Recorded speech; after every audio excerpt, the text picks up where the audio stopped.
Hello everyone, welcome back to our channel. In today's video, I'm gonna show you how to make a new playlist on Spotify.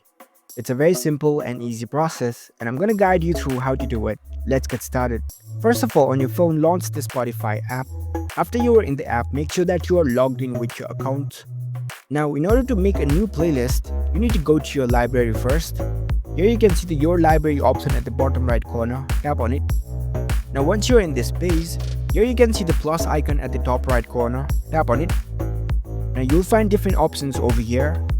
In order to create a new playlist, you can select this playlist option. Tap on it. You can give a name to your playlist. And once you're done, you can tap on this create button. There you go. You have successfully created a new playlist. Now you can add the songs that you like into this playlist. So that's a very easy process to make a new playlist on Spotify.